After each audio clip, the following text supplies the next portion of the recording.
kembali di Kick and Rush, dan kali ini gue bakal bahas tentang MU yang seri lawan Everton dan Chelsea. Gue nggak nonton banyak tentang Chelsea, tapi gue mungkin mau bahas sedikit ya. Jadi MU ditahan imbang Everton 1-1, dan itu kan gol yang kedua itu kan blunder dari lini belakang, dan lini belakangnya ketinggian gitu menurut gue, dan nggak ada koordinasi di belakang sehingga si Townsend itu lepas kan. Tapi sebelum kesana, gue mau lihat dari starting line up pun udah agak aneh gitu. Fred main, Cavani main, ya walaupun Cavani punya kapasitas, tapi kan jarang main gitu ya, tapi Cavani punya kapasitas, jadi gue nggak aneh kalau Cavani main untuk gantiin Ronaldo dan Martial gitu. Martial, Fred. Nah, Fred ini yang gue masalahin. Kenapa dia udah main satu musim penuh mainnya jelek gitu, tapi tetap harus dimainin gitu sama Ole.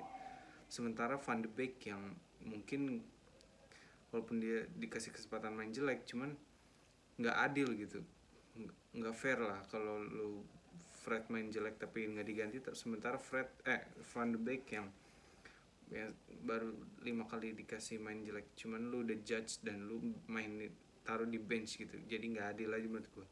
Dan Fred juga posisinya kan sebenarnya fleksibel, masih ada Matic, masih ada Pogba, kenapa harus dipaksain Fred gitu? Yang gue heran itu MU Ole ini, gue bingung sama Ole kenapa pasang Fred, udah itu aja, masalah Fred doang gitu. Setidaknya kalau lu nggak punya strategi, lu tahu lah pemain yang layak untuk di starting line up menurut gue. Kalau lu tahu taktik dan lu masang Fred sih nggak masalah. Tapi ini taktik lu nggak jelas, tapi lu masang Fred, jadi ya mau kemana gitu loh. Jadi itu yang jadi masalah. Kalau Martial di kiri gue nggak masalah, karena Martial itu memang bukan killer tapi skillful, dan kan lu tau lah gaya dribbling itu yang pakai kaki luar, terus ke kanan, terus cut inside, itu gayanya Martial. Jadi memang gue dari dulu juga nggak setuju kalau Martial itu jadi striker ya, walaupun ada masanya dia tajam, cuman dia ini striker penyerang yang skillful. Jadi gue lebih sepakat dia ditaruh di kiri Martial daripada di striker ya.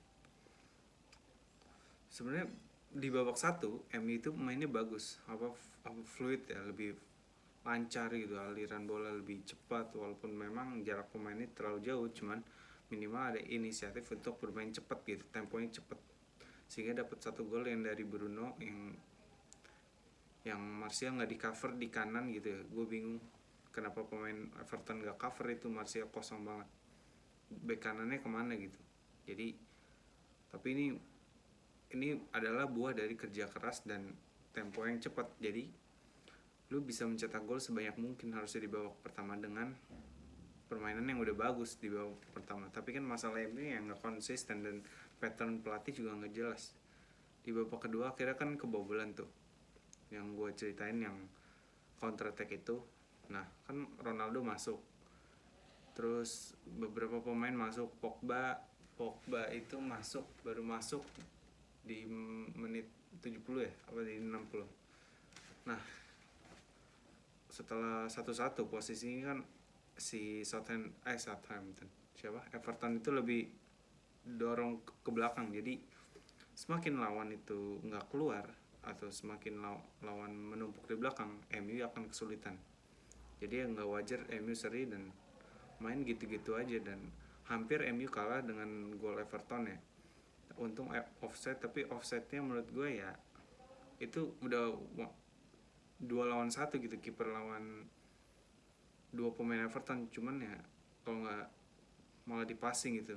Jadi ya apes aja Everton untuk nggak dapet 3 poin. Tapi MU harusnya belajar dari pertandingan ini bahwa pertama lu harus starting line up yang benar di saat-saat kritis. Kedua, lu harus substitution yang benar gitu.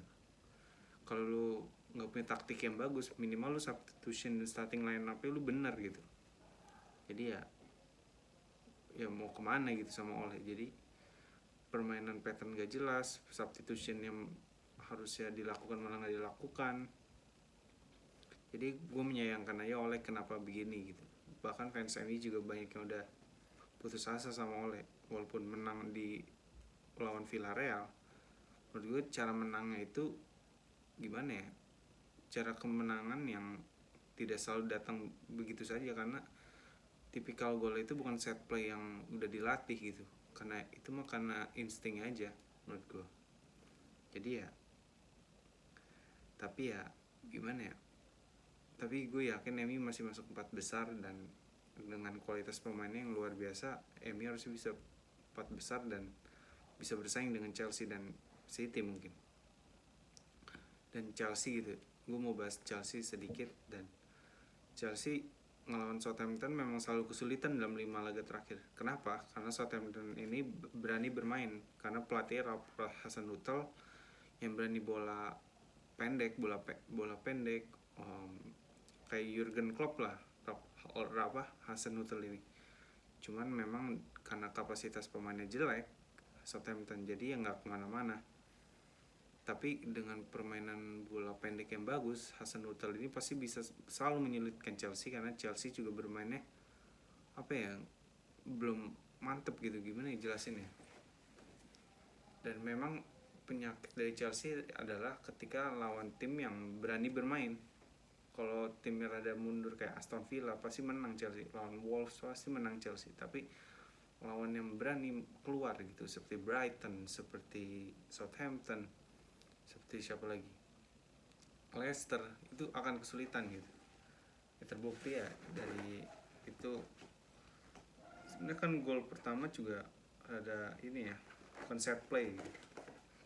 Dan akhirnya dapat kejebolan dari penalti, dan sebenarnya Chelsea kan baru nyetak gol dari 2 gol itu dari kartu merah. Jadi ya Chelsea nggak solid amat menurut gue.